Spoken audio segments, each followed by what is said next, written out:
Bien, vamos con nuestro segundo invitado. Vamos a saludar con el doctor Mauro Andino, que ya está por la vía telemática desde la capital de la República. Lo ponemos en pantalla. Doctor Mauro Andino, gracias por acompañarnos. Bienvenido. Aquí en Ecuador en directo estamos junto a Mónica Luzárraga. Muy buenos días, querido Jaime. Gracias por la invitación. Un saludo cordial para usted y por supuesto para Mónica. Un gusto poder charlar con ella. Soy uno más de sus seguidores ahí en TikTok, las distintas redes sociales donde genera contenidos. ¿De Jaime o mío? No, yo no soy Suyo, tiktokero. pues, Mónica, suyo. Así que darle la bienvenida también al programa a Mónica. Es parte del equipo de Ecuador en directo desde hoy. Qué bueno. Me alegro mucho. Ahí se van fortaleciendo, así que les felicito, de verdad. Gracias. Mónica. Aquí estamos. Hay un panorama, hay una situación bastante complicada en el entorno nacional con la llegada de Verónica Abad el día de ayer al territorio ecuatoriano, diciéndonos, Mauro, he venido aquí a dar la cara. He venido a decirle al presidente que estoy harta de su persecución, estoy harta de los procesos judiciales que se abren, estoy harta de las amenazas y vengo aquí a recuperar, palabras más, palabras menos, el lugar que me corresponde y enfrentar aquí en el Ecuador a la persona que me está persiguiendo. ¿Cuál es la lectura que le podemos dar a este arribo de Verónica Abad al Ecuador? Lo primero, ratificarnos en lo que ya se ha mencionado en distintos espacios, que lo ejecutado en contra de Verónica Abad es una absoluta aberración jurídica, es algo que no tiene ningún tipo de asidero ni fundamento. Una vicepresidenta, un presidente de la República pueden ser censurados y destituidos políticamente a través del enjuiciamiento respectivo que prevé la Constitución en el artículo 129. Por supuesto, en el caso del presidente también cabe la destitución en sentido estricto, que es la activación de la muerte cruzada que está prevista en el artículo 130.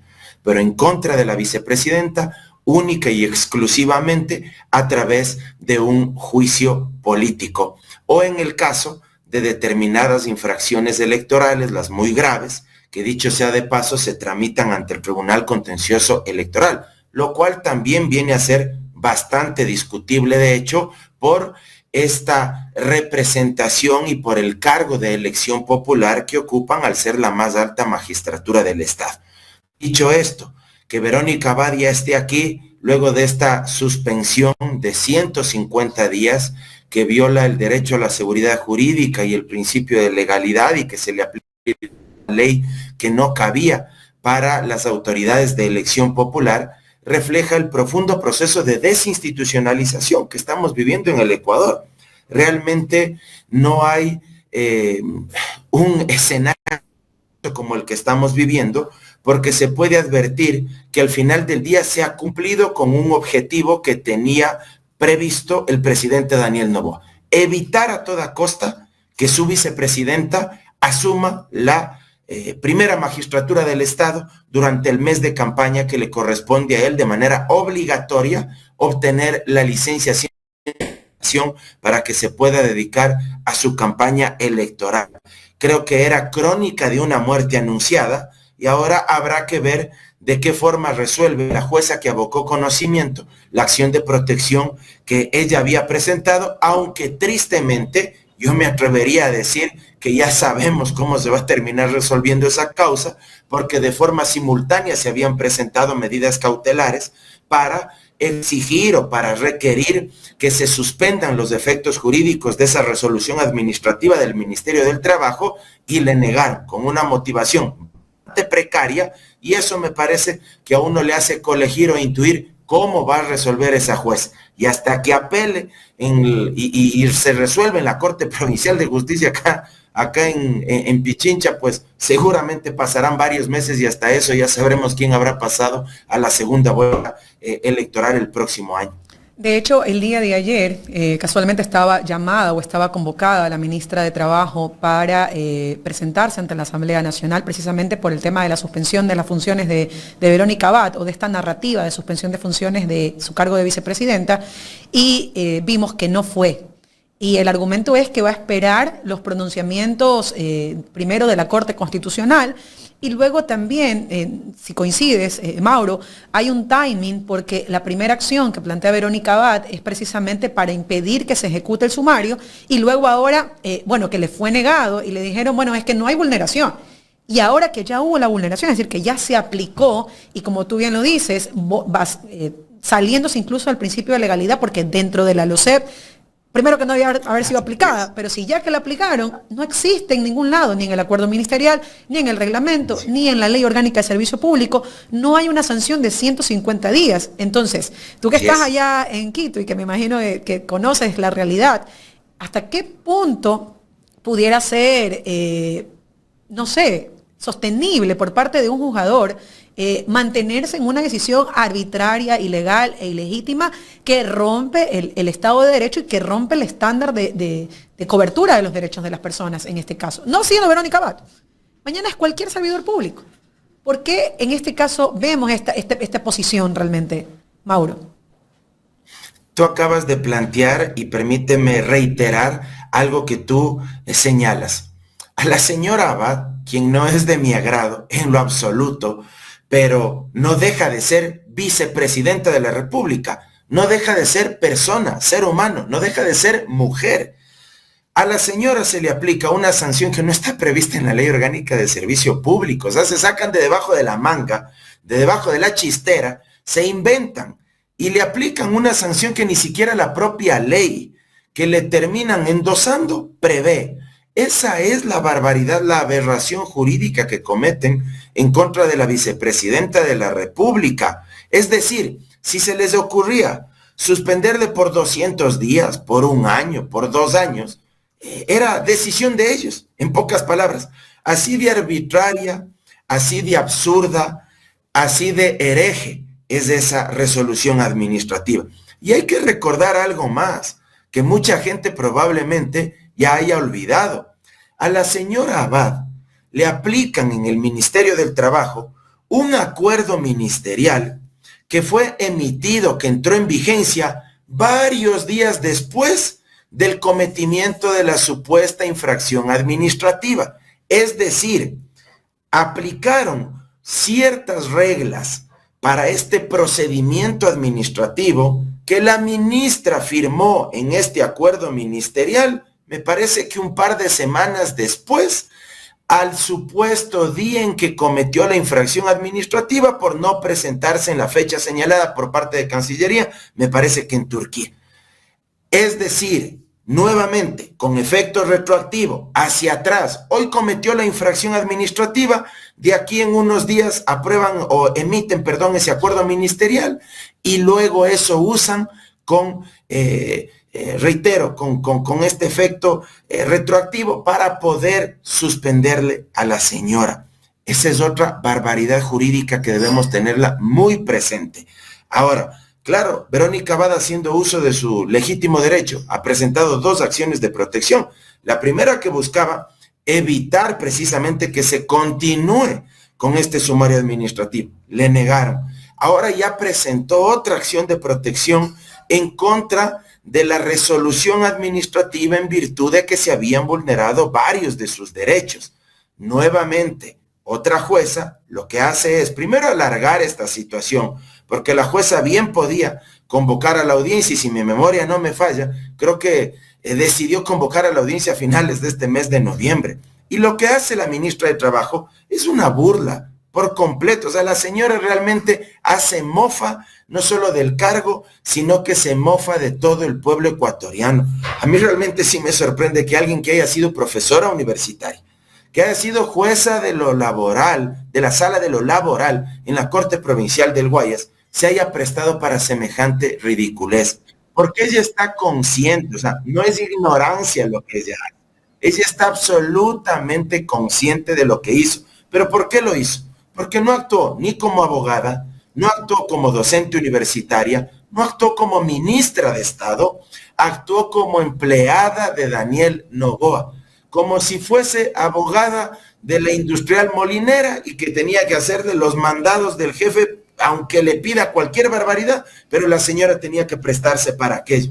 Así termina actuando. Y claro, es tan ridículo esto, que luego para lavarse las manos, al periodista Carlos Vera le dice, es que yo no firmé la resolución administrativa, no sé por qué me llaman a mí. Quien firmó o quien emitió esa resolución administrativa es otra funcionaria. O sea, más espantoso todavía, una funcionaria de segundo nivel suspendiendo a una vicepresidenta que es una autoridad de elección popular. El día de mañana, cualquier funcionario de segundo rango del Ministerio del Trabajo se va a querer comer un alcalde, se va a querer comer un prefecto, un asambleísta, al propio presidente de la República. Yo pregunto, ¿dónde está la AME, la Asociación de Municipalidades del Ecuador? ¿Dónde está el CONGOPE, el Consejo de Gobiernos Provinciales del Ecuador, que abarca las prefecturas? ¿Dónde está CONAJUPARE, el Consejo Nacional de Juntas Parroquiales Rurales del Ecuador, que no dicen nada? ¿Acaso no les preocupa la estabilidad, el régimen democrático, el cargo público representativo que el pueblo les otorgó en las urnas? ¿No les preocupa que el día de mañana cualquier ministra de Trabajo, o si es que la mala suerte nos persigue y este gobierno se reelige y la señora ministra sigue en el cargo, no les preocupa que el día de mañana la vayan a destituir a través de un plumazo? País. Y cierro con esto. Mucha gente a veces nos dice, pero Mauro, ¿por qué te preocupas tanto de la señora Abad? Al final es problema de ella. Precisamente por lo que tú decías, Mónica, porque hoy es ella, siendo vicepresidenta de la República, teniendo un cargo tan alto, le hacen lo que le hacen. Se pasan por el forro la Constitución. El día de mañana puede ser tú, puedo ser yo, puede ser cualquiera de los oyentes, porque el Estado de Derecho precisamente abarca una serie de garantías y de limitaciones para que el poder político económico no haga lo que le venga en gana, para salir del estado de incivilidad absoluta, para salir del estado de naturaleza, y que aquí prime el imperio de la Constitución y de la ley, pues, no la fuerza bruta del que gobierna este momento, y tampoco para retroceder 200 años a una especie de estado monárquico o absolutista, donde el rey era el que hacía lo que le venga en gana. Y ese mismo panorama creo que lo pudimos percibir en un solo fin de semana, no solamente con lo que ocurre con la suspensión de Verónica Abad, sino luego también, a tal suerte como un efecto dominó, primero bajándose la candidatura de Jan Topic en un cuestionado pronunciamiento del TCE, que incluso ahora tiene a su oponente pasando por todas las radios tratando de justificar las razones que lo llevaron a tomar la decisión que fue bastante cuestionada y que parte de criterios subjetivos, ni siquiera de prueba practicada dentro del proceso como tal, y que ahora tiene su última cerecita con esta actuación de suspender o dejar sin efecto la entrega, en este caso, de la concesión de cable andino de Corp Andino. ¿Cuál es la lectura que se le puede dar, más allá de lo que has manifestado, de este gobierno que actúa a partir de la arbitrariedad y no del respeto de normas que nosotros pensamos eran básicas en el derecho, como las garantías del debido proceso, como el derecho a la defensa? A título exclusivamente personal, como Mauro Andino Espinosa, y quiero dejar bien sentado este tema, como Mauro Andino Espinosa, a mí me parece una barbaridad jurídica igual o más grande que la que se ha cometido con Abad, la que se perpetró en contra de Jan Topic, quien tampoco es de mi agrado, con quien no tengo ningún tipo de coincidencias ideológicas, pero es tan funesto lo que perpetró el juez Ángel Torres, que él mismo reconoce en una entrevista, da papaya, como se dice popularmente, y señala que él llega a su decisión, a su proyecto, a su borrador de sentencia que pone en conocimiento de sus colegas jueces en el Tribunal Contencioso Electoral, a través de documentación que le llega desde la Superintendencia de Compañías y me parece que también desde el Servicio de Rentas Internas. Pero en ningún momento le traslada, le pone en conocimiento al procesado, pues, a Topic, para que precisamente pueda defenderse. Porque si es que tú estás procesada por algo, y tú lo sabes mucho mejor que yo, evidentemente si se va a practicar alguna prueba, tienen que ponerte en conocimiento a ti para que puedas defenderte, pues, para que puedas descargar, para que puedas decir lo que a usted le ha enviado a la Superintendencia de Compañías o el SRI es falso, porque yo tengo acá estos documentos. O por último, si ya te corre traslado y no tienes cómo descargar, cómo demostrar que eso es falso, bueno, al menos ya te hicieron conocer aquello para que la decisión evidentemente pueda ser motivada y pueda respetar las garantías del debido proceso. Pero aquí sucede que el juez Torres justifica su proyecto de sentencia y ojo con algo, no solo es responsabilidad de él, porque a él es verdad, hay que caracterizar y hay que señalar puntualmente cada una de estas barbaridades, porque él fue el juez ponente, pero los otros tampoco se salvan, los 3 restantes, porque hubo una mayoría de 4 jueces, 3 jueces, una jueza, que votaron a favor de la no calificación de Topic. Bueno, los otros también tenían en sus manos este proyecto borrador de sentencia y ellos también conocían esto que se cometió. Y luego, para rematar, claro, la persecución política en su máxima expresión, y lo que denota es que Noboa quiere prácticamente quebrarle a Topic económicamente, claro, le revierten el título habilitante, la licencia para poder entregar el servicio de Internet. Luego de que la infraestructura, el cable de fibra óptica, me parece, no soy un experto en la materia, es resultado de inversión del sector privado, en este caso de la propia familia, de la propia compañía de Topic. Sin embargo, sin que se respete el debido proceso, sin que medie un proceso administrativo de por medio, le revierten el título habilitante y le dice, esto regresa a manos del Estado. O sea, por donde se vea, estamos en medio de un estado de barbarie. Y cierro con esto. Tarde o temprano, la Corte Interamericana de Derechos Humanos, si es que todas estas violaciones prosperan y quedan ya en firme, terminará por condenar al país y todos ustedes, quien les habla, nuestros seguidores, los oyentes de Ecuador en directo, todos los ecuatorianos, terminaremos pagando las indemnizaciones a las que nos condenen como Estado desde el Sistema Interamericano de Derechos Humanos. ¿Por qué? Por las violaciones arbitrarias desde el Estado. No saldrá de la plata de Noboa, no saldrá del bolsillo del grupo Noboa, ni de la industrial Moliner, saldrá del bolsillo de todos los ecuatorianos. Antes de ir con la primera pregunta para el doctor Mauro Andino, tengo un mensaje de superchat de Patricio González. Dice, saludos y una entusiasta bienvenida a la abogada Mónica. Tremenda mancuerna femenina en las redes. No hay quien los pare. Felicitaciones y éxitos. Ojalá a Putin no se le ocurra lapsus de locura. Gracias, Patricio González, por el aporte también al superchat y a toda la gente que está conectada y está enviando mensajes.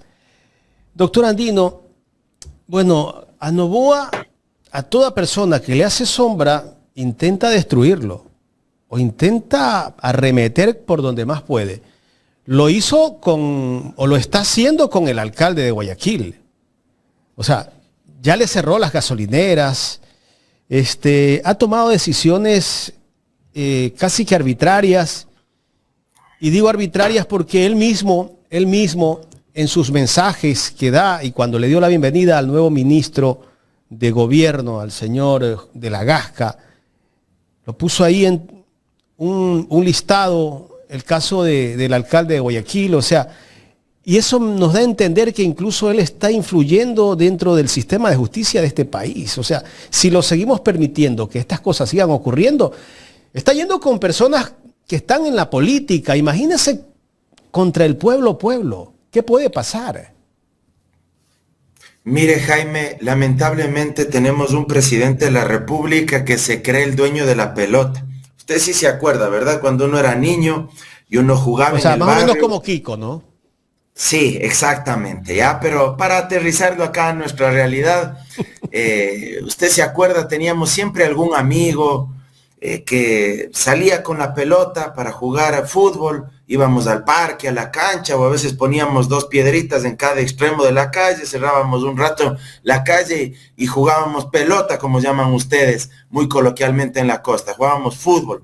Bueno, se enojaba el dueño de la pelota, se llevaba el balón de fútbol y hasta ahí llegaba el partido. y ya no se jugaba, ya no podíamos seguir haciendo deporte. ¿Por qué se enojaba? Porque generalmente se le estaba ganando, porque se le estaba goleando, porque se sentía en ridículo, porque sentía que estaba perdiendo. Bueno, lo mismo pasa con Noboa. Él se cree el dueño de todas las funciones del Estado. Él se cree una especie de príncipe heredero acá en el Ecuador. Y eso es gravísimo, porque todas las organizaciones políticas, todas las organizaciones sociales, la academia, los gremios de profesionales, que en verdad se consideren y nos consideremos demócratas, deberíamos unirnos más allá de cualquier categoría ideológica, sea de izquierda o de derecha. ¿Por qué? Porque lo que está en juego este momento va más allá de ideologías. No se trata ya de ser de izquierda o ser de derecha. Lo que está en juego, y no estoy exagerando, es la propia supervivencia del régimen democrático como tal. Estamos enfrente de alguien que si le incomoda un tipo de derecha, le mocha de la carrera electoral. Si le incomoda a alguien de izquierda, le mocha de la competencia política. Si le incomoda a su propia vicepresidenta, le hostiga, le persigue, le humilla, le manda a un conflicto que tiene más de 80 años de historia allá en Medio Oriente. En contra de esa persona estamos. Es decir, no se puede ser cómplices de lo que está pasando, porque el silencio es sinónimo de anuencia. El silencio es sinónimo de complicidad, es sinónimo de satisfacción. Todos deberíamos pronunciarnos en contra de lo que está pasando. Y evidentemente hay que aprovechar estos espacios para dejar sentada nuestra posición, pero también hay que movilizarse pacíficamente, pero hay que hacerlo. Fíjese usted, tan autoritarios son que ayer a la medianoche sacan un comunicado, un video, donde dicen que está prohibida cualquier tipo de manifestación, que no permiten que se llegue hasta el centro histórico de Quito. Bueno, ¿dónde estamos? ¿Que esta gente piensa que aquí no hay constitución? Que la Convención Americana de Derechos Humanos no existe. La República de Banano. Que son intocables. O sea, aquí lo que está en juego es ser república con cualquier ideología, de cualquier persona que gobierne, o ser hacienda bananera. Eso es lo que está en juego. Y eso es lo que hay que explicarle a la gente. El día de mañana puede ser cualquier ciudadano, puede ser cualquier organización social, puede ser cualquier actor político. Qué terrible, ¿no? Llegar a esas cosas y que las Fuerzas Armadas, la Policía Nacional se preste para ese tipo de cosas, ¿no? Son obedientes, entiendo ellos, pero ¿hasta dónde? O sea, prestarse para salir al lado de la ministra de Gobierno, la ministra del Interior, el ministro de Defensa y el ministro de Gobierno actual también, ¿no? O sea, para decir que no puede salir a protestar el pueblo. Yo creo que la gente en cualquier momento va a estallar. Y el momento que estalle, ahí vamos a verlos todos asustados, ¿eh? Vamos a ver qué salen a decir, ¿no? Ahora son muy bravitos. ¿Qué pasará cuando las cosas comiencen a calentarse? No solamente eso, sino que también dentro de estos espacios de vocerías en donde salen a advertirnos que no se puede salir, que no puedes avanzar, que no están permitidas las marchas, que recuerdas que hay estados de excepción. Y es que si te das cuenta, cada vez que hay o que habían incluso los anuncios de movilizaciones en contra del gobierno nacional, automáticamente se decretaban estados de excepción en lugares o en sectores en donde no hay la cabida. Y la Corte Constitucional se lo ha dicho. No hay razón de ser para que usted haya decretado un estado de excepción, que de excepción ya no tiene absolutamente nada con los últimos gobiernos. Pero luego también te sacan estas notas, ¿no? El Ministerio de Defensa gasta $280.000 en bombas lacrimógenas. O sea, hay prioridades en este país. 280.000 bombas lacrimógenas. Ahora $280.000. Bueno, no tengo bien el dato, pero a ver, hay prioridades. ¿Para qué estás comprando bombas lacrimógenas? Para atacar al pueblo, para reprimir al pueblo, para reprimir y opacar la protesta social que es legítima, que es justa y que es necesaria en estos momentos que estamos viviendo.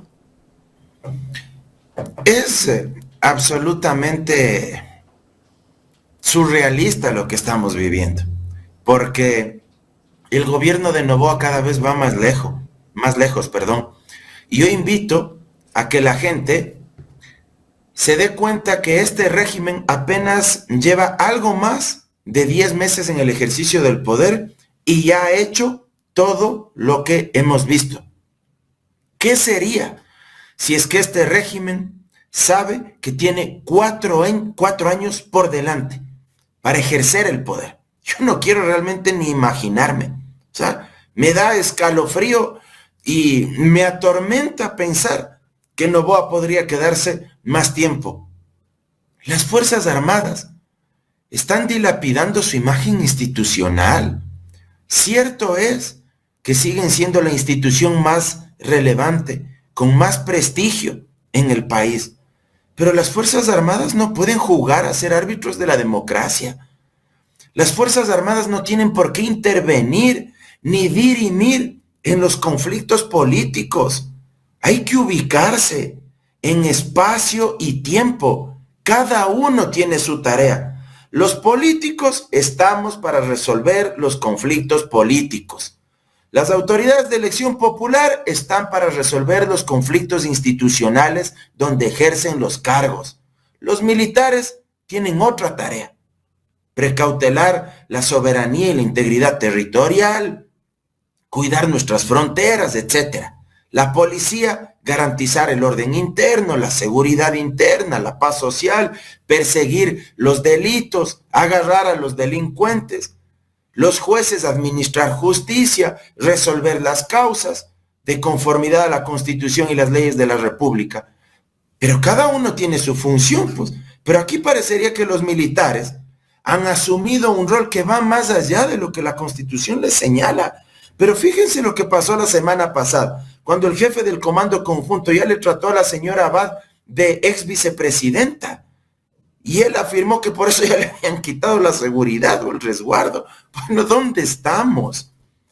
Y esto lamentablemente es la consecuencia también de la descomposición institucional de los últimos regímenes.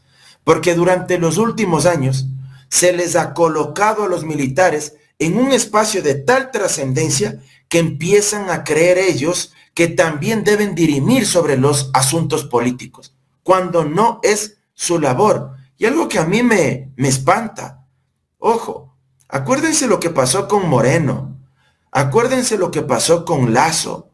Protestas que inundaron las calles de nuestro país porque hubo un momento determinado en que, como bien decía Jaime, la gente explotó. Porque aquí hay que aclarar algo. La gente no es que de la noche a la mañana dice: chicos, en un grupo de WhatsApp salgamos 30,000 personas a protestar acá en Quito. No, así no se dan las movilizaciones sociales. Hay que revisar un poco la historia. Si la gente sale a protestar es porque hay una insatisfacción, porque no hay conformidad, porque la gente está frustrada, se siente impotente, porque los canales institucionales ya no les resuelven sus problemas. Y siente que el régimen democrático y que la clase política, en vez de mejorarle sus condiciones de vida, le está hundiendo cada vez más. Y ante esa tragedia, la gente decide movilizarse. Pero no es que se articulan pues una noche anterior y la gente dice: hagamos deporte mañana, vamos a protestar en el centro histórico. No es así. Deben entender que hay razones, que hay causas estructurales que incentivan a que la gente salga. Y algo que me preocupa terriblemente es que si en los gobiernos de Lazo y de Moreno el Estado no tuvo empacho a través de los aparatos represivos de acabar con vidas, como pasó en el gobierno de Moreno, más de 10 muertos, si mi memoria no me falla. En el gobierno de Lazo, 18 días de protestas tuvieron que esperar para sentarse a hablar y a acordar con el movimiento indígena y con los distintos movimientos sociales. Bueno, yo no me imagino de lo que será capaz Noboa, porque se siente por encima del bien y del mal. Y eso es gravísimo, y eso tiene que entender la gente, pero también tiene que entender toda la clase política de este país. Oiga, y ayer sí lo escuchó, ¿no? Que dijo que en diciembre se terminan los apagones. Sí, le escuché. O sea, faltan 9 días. No dijo la fecha, ¿no? Pero faltan... Aquí creemos que es el 29. El 29, pero de diciembre, el Día de los Inocentes. ¿Qué pasa si no termina con los apagones en diciembre? ¿A quién culpará ahora? Mire, Jaime, yo vi esas declaraciones y luego leí también lo que ponía un experto en materia energética que señalaba que todos quisiéramos que en diciembre ya se acaben los apagones, pero que lo más probable era que esa fecha o ese mes, porque no dio una fecha específica, que en ese mes que está próximo a llegar no se acabe precisamente esta crisis energética. Y luego, este mismo experto señalaba que la cota de Masar estaba prácticamente en sus niveles mínimos y que las 8 horas de cortes de energía van a resultar, una vez más, insuficientes y que van a tener que aumentar los cortes de luz, los horarios. Y no porque eso nos alegre, porque a veces también hay gente que piensa que a uno le da satisfacción que los cortes de luz eléctrica se mantengan. No, no es así. Los que apoyan al gobierno piensan así. Todos sufrimos, empezando por el tema económico, porque no hay cómo trabajar, porque no podemos desarrollar nuestras actividades cotidianas. Pasando por el tema académico, porque ni siquiera podemos coger un libro para leer, para poder de alguna manera formarnos, autoeducarnos o de plano para relajarnos un rato. Pero también nos perjudica en lo que se refiere a salud mental. ¿Cuántas personas, cuántos de nosotros no estamos con problemas de estrés, de ansiedad, de depresión? Oiga, si no es bonito pues estar toda la noche sin luz, mirando al tumbado para ver si a uno le da sueño y más bien ya dormirse. Y eso que usted tiene aire natural. Que está en la costa, ustedes que tienen olas de calor incesante, que la gente más humilde, que tiene a lo mucho un ventilador, que ni siquiera tiene aire acondicionado. Bueno, es terrible la realidad, pero a uno lo que le indigna son las mentiras, porque si algo le caracteriza también a Noboa, es que hace de la mentira una herramienta política permanente. Esa es una característica, pero primordial. Él no tiene empacho, él no se sonroja en mentir. Y no se saca las gafas. A mí no me sorprende que ayer haya dicho, en diciembre se va a solucionar esto. No se soluciona en diciembre, como los expertos energéticos prevén, y les aseguro que dirá otra mentira a finales de diciembre. ¿Qué día? Eso va a decir. O se inventará, bueno, sí, yo les dije en diciembre, pero nunca les dije qué día probablemente. O sea, 29 de diciembre. La que diga eso. 28. O que señale 28 que nuevamente o que diga que nuevamente hubo un sabotaje, o que alguien abrió las compuertas que no existen en Masar para que se vaya el caudal, o que una zarigüeya nuevamente se cruzó, o acusará a otro de sus ministros. A otro de sus ministros, como hizo con la ex ministra Andrea Robo, y luego se demostró que sí estuvo informado, pero que le importó más su consulta popular, que dicho sea de paso no ha solucionado nada en el país, porque es importante que la gente también tenga memoria, que no seamos un país de los 5 minutos, que nos olvidamos enseguida. Vendió la consulta popular como que era la panacea y el hada madrina que iba a resolver todos los problemas de nuestro país. Bueno, ya estamos llegando a diciembre, más de 6 meses aproximadamente desde esa consulta popular, y la situación sigue igual de trágica, igual de cruda en nuestra sociedad. Y eso nos lleva a otro punto, que es el tema de seguridad, porque como bien lo dices, aquí habíamos usado el término que tiene como deporte extremo mentir. En una de las entrevistas él dice, pero es que yo no les ofrecí nunca seguridad. ¿Quién ha dicho que yo ofrecí seguridad?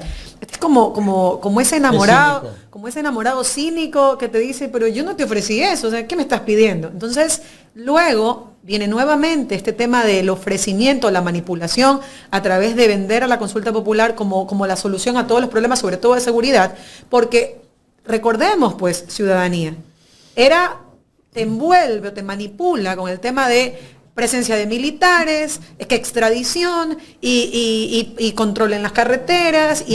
Es que los que no quieren que haya esto son los narcos. Por eso, porque mañana apenas salga la consulta vamos a extraditar a todos los narcos. ¿Cuántos han extraditado? Hasta el día de hoy no hay uno.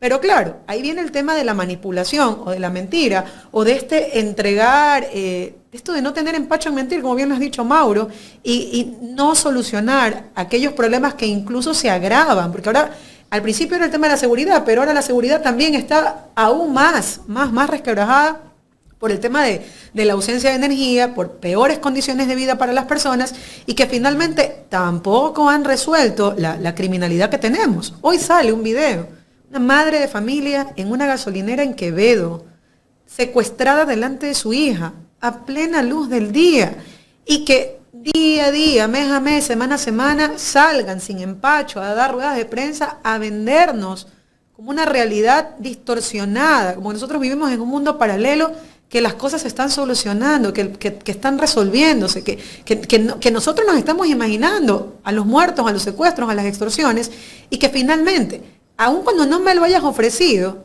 ¿qué responsabilidad tienes como gobernante desde el momento que te sientas en un país que está atravesando una crisis de inseguridad? Pero además él sí ofreció esos temas. O sea, eso es... Gato Félix. Claro, él habló del famoso Plan Fénix. Gato y yo Félix también era tuve doctor. la oportunidad de escucharle.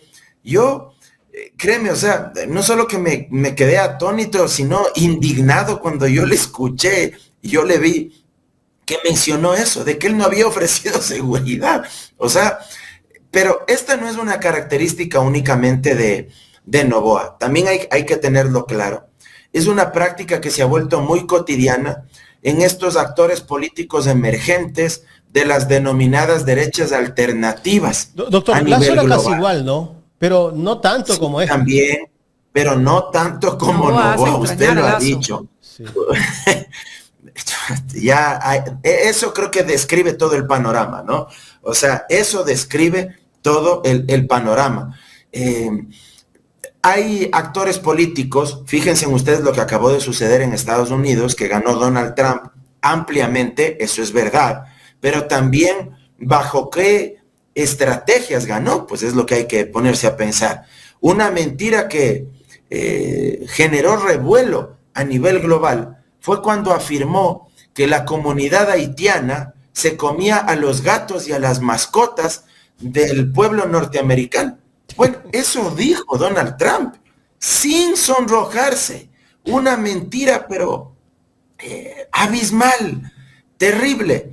Y durante los últimos días salieron varios reportajes que demuestran que Elon Musk, el dueño de Twitter, hoy llamado X, modificó los algoritmos de la plataforma y de la red social para que determinados mensajes de Donald Trump y de la campaña electoral de Trump tengan mayor nivel de profundidad, de penetración en la opinión pública, que tengan mayor impacto, y en cambio los mensajes de sus adversarios tengan menor influencia. Bueno, esta es una característica que lamentablemente se está diseminando en el mundo. Los Trump, los Bolsonaro, en España Vox, los Milei. Y acá los Milei en Argentina, y acá en Ecuador, pues ahora los Noboa. Ofrecen algo, luego no lo cumplen, ponen pretextos, mienten sin sonrojarse, luego vuelven a mentir y generan toda una ola de noticias precisamente para provocar cortinas de humo, para que la gente no se preocupe de lo importante. Ese también es otro de los objetivos por los cuales actúan de esta manera. Doctor, pero si este presidente tuvo una ministra de Energía que le dijo que ya estábamos en etapa de apagones y que había que hacer los apagones, y la acusó de sabotaje, la denunció, la allanaron y todo. Imagínese usted si con su propia gente es así este presidente, y que sale a mentir, y que por último sale un ministro a decir que han abierto las compuertas para que se vaya todo el agua y todo. Después salieron los técnicos a desmentir todo lo que había dicho este señor Roberto Isurieta, creo que es el nombre del que estuvo, y después se fue, creo que está por los Estados Unidos, por allá anda. Pero en todo caso, todas estas barbaridades hemos escuchado de parte de este gobierno, que a su propia gente la hace quedar mal e incluso la acusa para salvarse él. Eso le demuestra algo, Jaime, que es mala persona. Noboa es mal tipo, es mala gente, porque si no, usted no encuentra otra explicación. Que la propia ministra de él, que le informó oportunamente de la crisis energética, la haya denunciado penalmente en la fiscalía por sabotaje y por traición a la patria, pretendiendo que le metan a la cárcel. Eso hace una persona que es mala gente, que no tiene valores y principios, que es capaz de arrasar con todo, de llevarse por delante a quien sea con tal de alcanzar sus objetivos, que no tiene escrúpulos. Pero si a su vicepresidenta cómo la maltrata, cómo la ha humillado, fanfarronea él cada que puede, se ufana de su supuesta virilidad e intimidad sexual, se ufana de esas cosas. Él se siente por encima del bien y del mal. ¿Cuáles son los antecedentes que tenía? Y cito la reflexión que hacía la periodista María Sol Borges en su cuenta de X hace un par de días. ¿Cuáles eran los antecedentes de Noboa? Más de una, creo que cuarentena de juicios en contra de su expareja, en contra de la madre de uno de sus hijos. Bueno, ¿usted cree que alguien que es buena persona le va a plantear 40 demandas, 40 juicios a la madre de uno de sus hijos, a su expareja, con quien compartió determinados momentos, con quien procreó? Usted le va a demandar a su ex suegro por delitos penales. Bueno, eso solo lo hace alguien que realmente es mala persona. Alguien que solo piensa en él, cuya vanidad, cuya soberbia no le cabe en el cuerpo. Esa es la realidad y eso es lo grave de lo que estamos viviendo. Doctor, ya para finalizar, regresando un poco al tema de la vicepresidenta, ¿cuáles serían las consecuencias para la ministra, para la persona que suspendió a la vicepresidenta de la República a futuro, después de que ya de pronto, si Daniel Noboa no es reelecto presidente? Bueno, en contra de la ministra de Trabajo hay un juicio político en esa materia en la Asamblea Nacional. Yo dudo que durante este periodo se avance a tramitar y a sustanciar aquello, pero en lo posterior, además, una vez que se determinen las responsabilidades por las violaciones a los derechos en contra de Verónica Abad, seguramente ella va a pedir una reparación económica también por todo lo que se le ha provocado y se le ha causado. Y si en un momento determinado le dan la razón y el Estado tiene que repararle económicamente a ella, claro, habría que seguir o presentar una demanda de repetición, repetir en contra de los malos funcionarios por cuya causa y responsabilidad se vulneraron los derechos en contra de la vicepresidenta Verónica Abad. El problema es que el tema de la repetición también aquí en nuestro país viene a ser casi que una quimera. Mónica lo conoce muy bien, porque lamentablemente aquí terminamos pagando todos los ecuatorianos, pero el mal funcionario que violó derechos humanos, el que desapareció personas... Se nos cayó. Se le fue la luz. Oh. Bueno, ya estábamos casi en la parte final. Yo le completo. El que ejecutó personas, todo. A la final termina... Termínelo usted. A la final, voy a terminar por Mauro, a quien le agradecemos su presencia en Ecuador en directo.